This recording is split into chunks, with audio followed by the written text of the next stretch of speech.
ओम शांति। 9 अक्टूबर 2024 प्रातः मुरली। ओम शांति। बाप दादा मधुबन। आज बाबा ने सुनाया, मीठे बच्चे, विश्व का राज्य बाहुं बल से नहीं लिया जा सकता, उसके लिए योग बल चाहिए। ये भी एक लॉ है। बाबा कहते, मीठे बच्चे, विश्व का राज्य बाहुं बल से नहीं लिया जा सकता, उसके लिए योग बल चाहिए। ये भी एक लॉ है। आज की मुरली से बाबा ने प्रश्न किया है, शिव बाबा स्वयं ही स्वयं पर कौन सा बंडर खाते हैं? शिव बाबा स्वयं ही स्वयं पर कौन सा बंडर खाते हैं? उत्तर में बाबा ने बताया, बाबा कहते, देखो कैसा बंडर है, मैं तुम्हें पढ़ाता हूँ, ये मैंने किसी से कभी पढ़ा नहीं। बाबा कहते, ये कैसा बंडर है कि मैं तुम्हें पढ़ाता हूँ लेकिन मैंने किसी से पढ़ा नहीं। मेरा कोई बाप नहीं, मेरा कोई टीचर नहीं, गुरु नहीं, मैं सृष्टि चक्र में पुनर्जन्म लेता नहीं, फिर भी तुम्हें सभी जन्मों की कहानी सुना देता हूँ। खुद 84 के चक्र में नहीं आता, लेकिन चक्र का ज्ञान बिल्कुल एक्यूरेट देता हूँ। बाबा कहते, खुद मैं कभी 84 के चक्र में नहीं आता, लेकिन चक्र का ज्ञान तुमको एक्यूरेट देता हूँ। ओम शांति। रूहानी बाप, तुम बच्चों को सुदर्शन चक्रधारी बनाते हैं। बाबा कहते, रूहानी बाप तुम बच्चों को क्या बनाते हैं? सुदर्शन चक्रधारी बनाते हैं। अर्थात तुम इस 84 के चक्र को जान जाते हो, आगे नहीं जानते थे, अभी बाप द्वारा तुमने जाना है। 84 जन्मों के चक्र में तुम आते हो जरूर। तुम बच्चों को 84 के चक्र का नॉलेज देता हूँ। मैं सुदर्शन चक्रधारी हूँ, परंतु प्रैक्टिकल में 84 जन्मों के चक्र में आता नहीं हूँ। तो इससे समझ जाना चाहिए, शिव बाप में सारा ज्ञान है। तुम जानते हो हम ब्राह्मण अभी सुदर्शन चक्रधारी बनते हैं। बाबा ने कहा, तुम जानते हो हम अभी ब्राह्मण क्या बनते हैं? सुदर्शन चक्रधारी बनते हैं। बाबा नहीं बनते हैं, फिर उनमें अनुभव कहाँ से आया? हमको तो अनुभव प्राप्त होता है। बाबा कहाँ से अनुभव लाते हैं? जो तुमको सुनाते हैं। प्रैक्टिकल अनुभव होना चाहिए। बाबा कहते, प्रैक्टिकल में अनुभव होना चाहिए ना। बाप कहते हैं मुझे ज्ञान का सागर कहते हैं, परंतु मैं तो 84 जन्मों के चक्र में आता नहीं हूँ, फिर मेरे में ये ज्ञान कहाँ से आया? टीचर पढ़ाते तो ज़रूर खुद पढ़ा हुआ है ना। ये शिव बाबा कैसे पढ़ा? इनको कैसे 84 के चक्र का मालूम पड़ा, जबकि खुद 84 जन्मों में नहीं आता है। बाप बीज रूप होने कारण जानते हैं, खुद 84 के चक्र में नहीं आते हैं। बाप बीज रूप है, इसलिए उनको सृष्टि के खुद 84 के चक्र में नहीं आते, परंतु तुमको सब समझाते हैं। ये भी कितना वंडर है। ऐसे भी नहीं बाप कोई शास्त्रार्थ पढ़ा हुआ है। कहा जाता है ड्रामा अनुसार उसमें ये नॉलेज नूदी हुई है जो तुमको सुनाते हैं। तो वंडरफुल टीचर हुआ ना, बंडर खाना चाहिए ना, इसलिए इनको बड़े बड़े नाम दिए हैं। ईश्वर, प्रभु, अंतर्यामी, आदि आदि। तुम बंडर खाते हो। ईश्वर में कैसे सारी नॉलेज भरी हुई है, उनमें आई कहाँ से जो तुमको समझाते हैं? उनको तो कोई बाप भी नहीं जिससे जन्म लिया हो, बात समझा हो। तुम सब भाई भाई हो। वह एक कैसे तुम्हारा बाप है, बीज रूप है। कितनी नॉलेज बैठ बच्चों को सुनाते हैं। कहते 84 जन्म में नहीं लेता हूँ, तुम लेते हो तो ज़रूर प्रश्न उठेगा ना, बाबा आपको कैसे मालूम पड़ा? बाबा कहते, बच्चे, अनादि ड्रामा अनुसार मेरे में पहले से ये नॉलेज है जो तुमको पढ़ाता हूँ। बाबा कहते, मुझ में पहले से ही ये नॉलेज है, मैं जो तुमको पढ़ाता हूँ। इसलिए ही मुझे ऊंचे तो ऊंच भगवान कहा जाता है। खुद चक्र में नहीं आते, परंतु उनमें सारी सृष्टि के आदि मध्य अंत की नॉलेज है। खुद चक्र में नहीं आते, लेकिन सृष्टि के आदि मध्य अंत की उनमें पूरी नॉलेज है।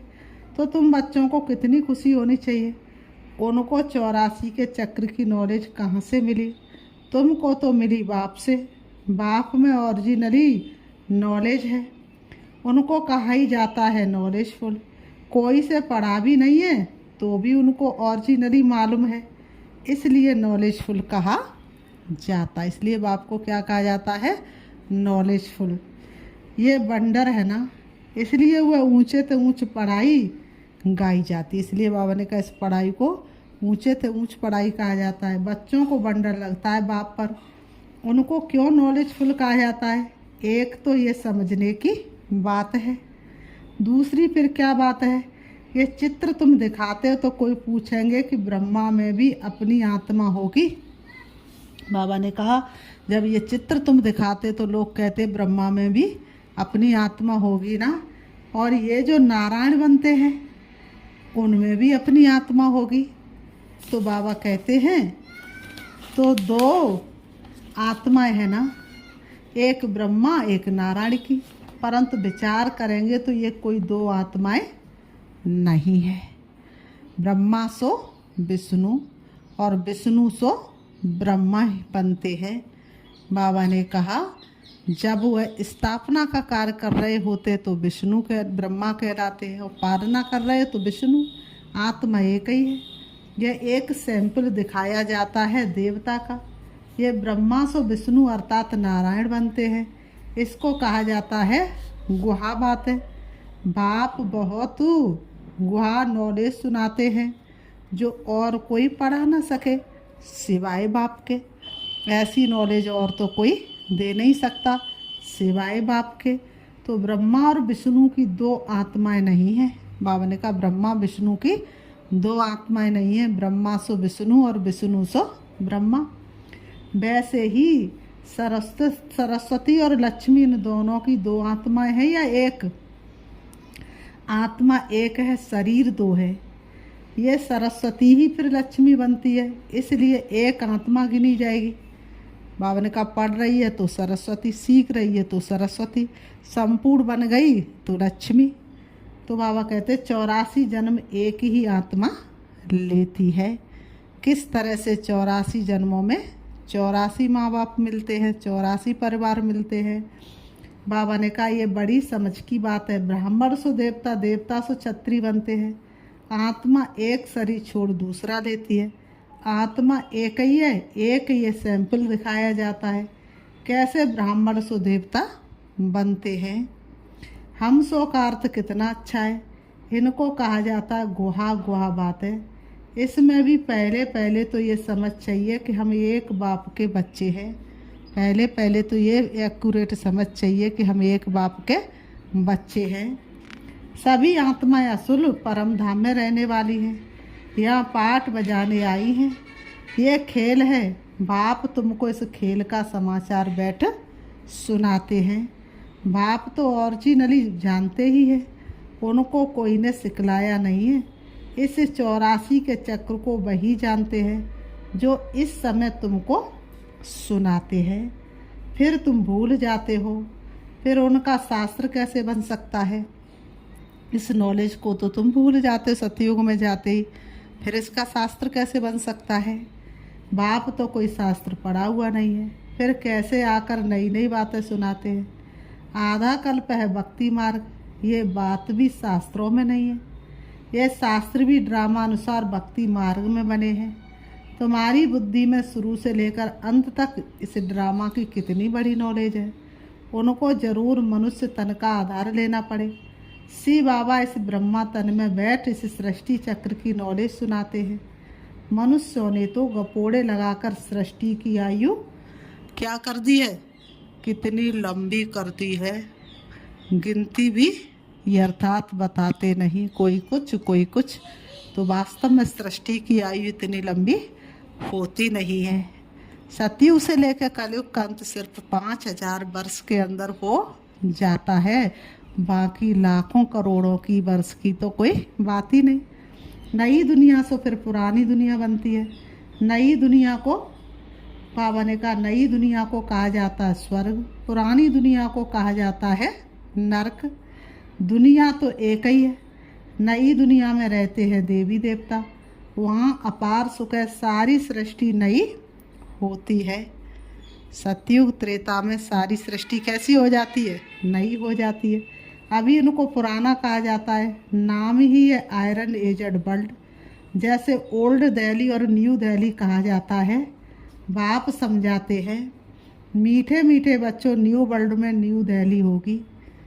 बाबा ने कहा ये तो ओल्ड वर्ल्ड में ही कह देते हैं न्यू दिल्ली, उनको न्यू कैसे कहेंगे? बाबा ने कहा इसको न्यू कैसे कह सकते हैं? बाबा ने कहा बाप समझाते हैं, नई दुनिया में नई दिल्ली होगी, उनमें ये लक्ष्मी नारायण राज करेंगे। कितनी सुंदर दुनिया होगी। उसको कहा जाएगा सतयुग। तुम इस सारे भारत में राज्य करेंगे, तुम्हारी गद्दी जमुना किनारे पर होगी। पिछाड़ी में रावण राज्य की गद्दी भी यहाँ ही है, अभी भी गद्दी यहाँ ही है। बाबा कहते राम राज्य की गद्दी भी यहाँ होगी। नाम दिल्ली नहीं होगा, उसको परिस्तान कहा जाता है। फिर जो जैसा राजा होता है वह अपनी गद्दी का ऐसा नाम रखते हैं। इस समय तुम सब पुरानी दुनिया में हो, नई दुनिया में जाने के लिए तुम पढ़ रहे हो। फिर से मनुष्य से देवता बन रहे हो। पढ़ाने वाला एक बाप है और तुम क्या बन रहे हो?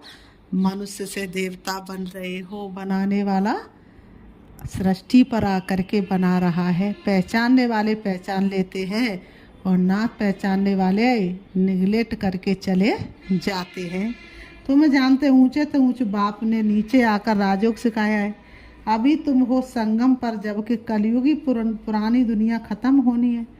बाप ने इनका हिसाब भी बताया है। मैं आता हूँ ब्रह्मा के तन में। मनुष्यों को तो पता ही नहीं है कि ब्रह्मा कौन सा। सुना है प्रजापिता ब्रह्मा। तुम प्रजा हो ना ब्रह्मा की, इसलिए अपने को बीके कहलाते हो। वास्तव में शिव बाबा के बच्चे शिव वंशी हो। जब निराकार आत्माएं हो, फिर साकार में प्रजापिता ब्रह्मा के बच्चे भाई बहन हो। इसलिए कहते हिंदू मुस्लिम सिख ईसाई और आपस में सब भाई भाई। तो बाबा कहते कोई भी संबंध नहीं है। इस समय तुम उस कलयुगी संबंध को बोलते हो, क्योंकि उनमें बंधन है। तुम जानते हो नई दुनिया में, तुम जाते हो नई दुनिया में। ब्राह्मणों की चोटी होती है, चोटी ब्राह्मणों की निशानी है। तुम ब्राह्मणों का ये कुल है, वह है कलयुगी ब्राह्मण। ब्राह्मण अक्सर करके पंडे होते हैं। बाबा ने कहा ब्राह्मण अक्सर करके पंडे होते हैं। एक धामा खाते, दूसरे ब्राह्मण क्या करते हैं? एक धामा तो खाते और दूसरे ब्राह्मण क्या करते हैं? गीता सुनाते हैं। अभी तुम ब्राह्मण ये गीता सुनाते हो, वह भी गीता सुनाते हैं, तुम भी गीता सुनाते हो। फर्क देखो कितना है। तुम कहते हो कृष्ण को भगवान नहीं कह सकते, कृष्ण को तो देवता कहा जाता है, उनमें दैवी गुण है, उनको तो इन आँखों से देखा जा सकता है। श्री कृष्ण को तो इन आँखों से देखा जा सकता है। शिव के मंदिर में देखेंगे, शिव को अपना शरीर है नहीं, वह है परमात्मा अर्थात परमात्मा। ईश्वर प्रभु भगवान आदि अक्षर का कोई अर्थ नहीं निकलता। बाबा कहते परमात्मा ही सुप्रीम आत्मा है, तुम नॉन सुप्रीम हो। फर्क देखो कितना है। तुम्हारी आत्मा और बाबा ने कहा तुम्हारी आत्मा, बाबा ने कहा तुम्हारी आत्मा और शरीर का फर्क देखो कितना है। तुम्हारी आत्मा और उस आत्मा में, तुम आत्मा है, अभी परमात्मा से सीख रही हो, वह कोई से सीखा नहीं है, वह तो फादर है ना। उस परम पिता परमात्मा को तुम फादर भी कहते, टीचर भी कहते और गुरु भी कहते हो। फादर भी कहते, टीचर भी कहते और गुरु भी कहते हो। है एक ही, एक में ही सर्व संबंध नूदे हुए हैं और कोई भी आत्मा बाप टीचर गुरु नहीं बन सकती। एक ही परमात्मा है, उनको कहा जाता सुप्रीम।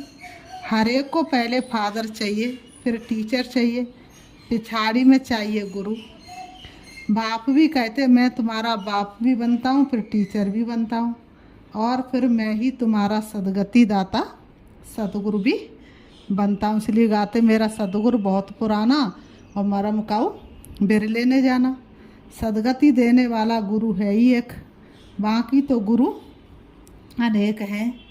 बाप कहते मैं तुम सबको सदगति देता हूँ। शिव बाबा कहते मीठे बच्चे, मैं तुम सबको क्या देता हूँ? सदगति देता हूँ। तुम सब सतयुग में जाएंगे, बाकी सब चले जाएंगे शांति धाम, जिसको परम धाम कहते हैं। सतयुग में आदि सनातन देवी देवता धर्म था, बाकी कोई धर्म है नहीं, और सभी आत्मा चली जाती है मुक्ति धाम।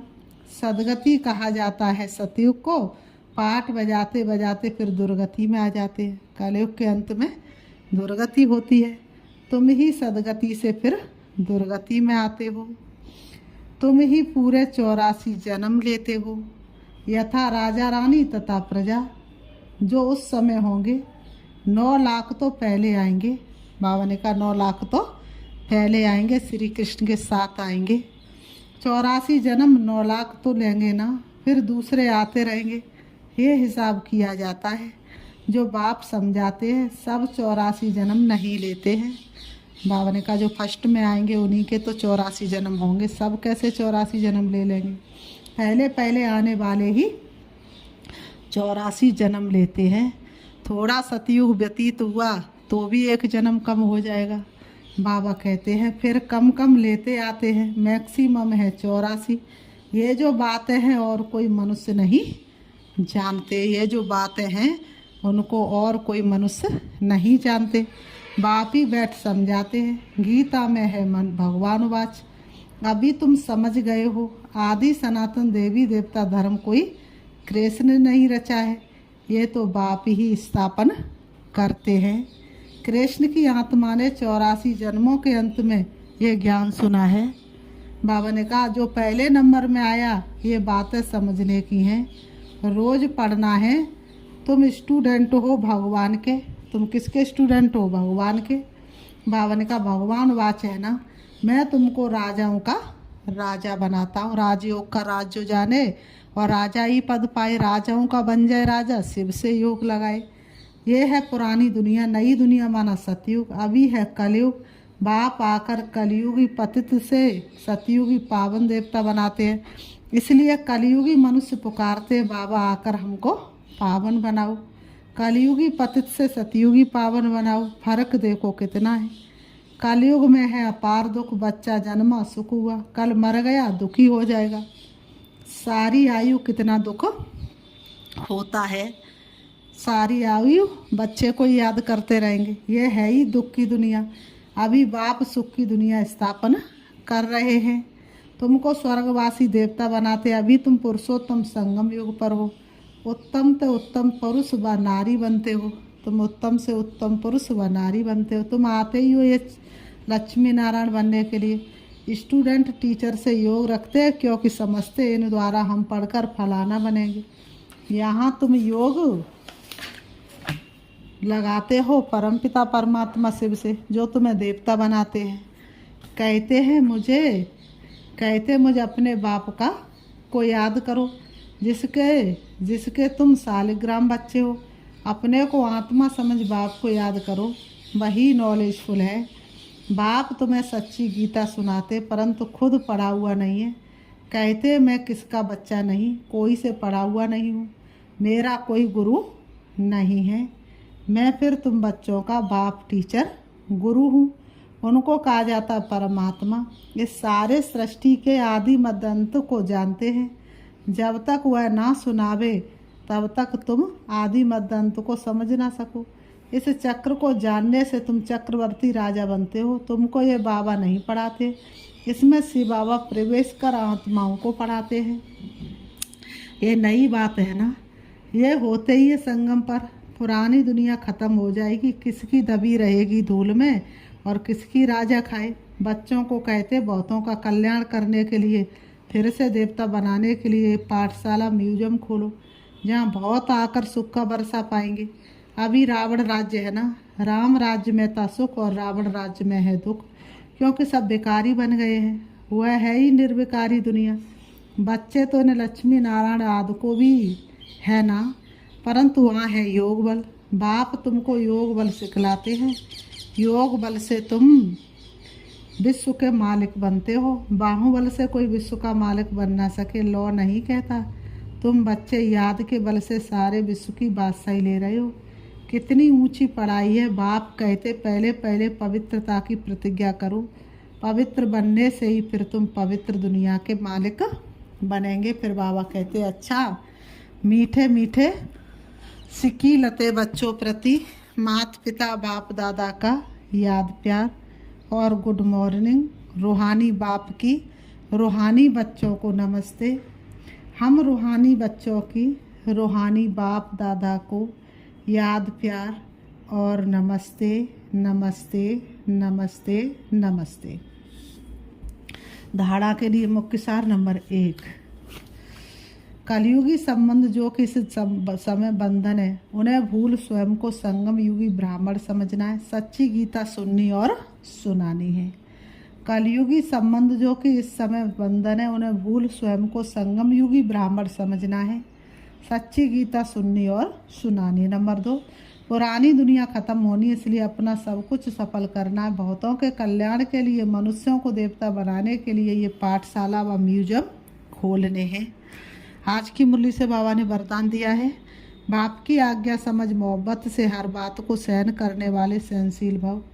बाप की आज्ञा समझ मोहब्बत से हर बात को सहन करने वाले सहनशील भव। स्पष्टीकरण है, कई बच्चे कहते हैं कि हम राइट है, फिर भी हमें ही सहन करना पड़ता है, मरना पड़ता है। लेकिन ये सहन करना व मरना ही धारणा की सब्जेक्ट में नंबर लेना है, इसलिए सहन करने में घबराओ नहीं। कई बच्चे सहन करते हैं, लेकिन मजबूरी से सहन करना और मोहब्बत में सहन करना, इसमें अंतर है। बातों के कारण सहन नहीं करते हो, लेकिन बाप की आज्ञा है सहनशील बनो, तो आज्ञा समझ मोहब्बत में सहन करना अर्थात स्वयं को परिवर्तन कर लेना, इसकी ही मार्क्स है। आज की मुरली से बाबा ने स्लोगन दिया, जो सदा खुशी की खुराक खाते हुए तंदुरुस्त रहते हैं। कहते ना, खुशी जैसी कोई खुराक नहीं, ये अमृत सभी को पिलाते रहो।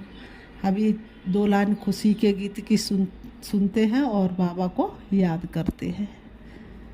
हम खुश नसीब कितने, प्रभु का मिला सहारा। हम हो गए उसी के, हम हो गए उसी के, वो हो गया हमारा हमारा। हम खुश नसीब कितने, हर रोज वो सवेरे आकर हमें जगाते। मेरे लाडलो उठो कहे, बड़े प्यार से जगाते। जन्नत में उनकी देखी शिक्षाओं का नजारा। हम हो गए उसी के, वो हो गया हमारा हमारा। हम खुश नसीब कितने, प्रभु का मिला सहारा। हम हो गए उसी के, वो हो गया हमारा हमारा। हम खुश नसीब कितने, प्रभु का मिला सहारा। हम खुश नसीब कितने, प्रभु का मिला सहारा। ओम शांति, ओम शांति।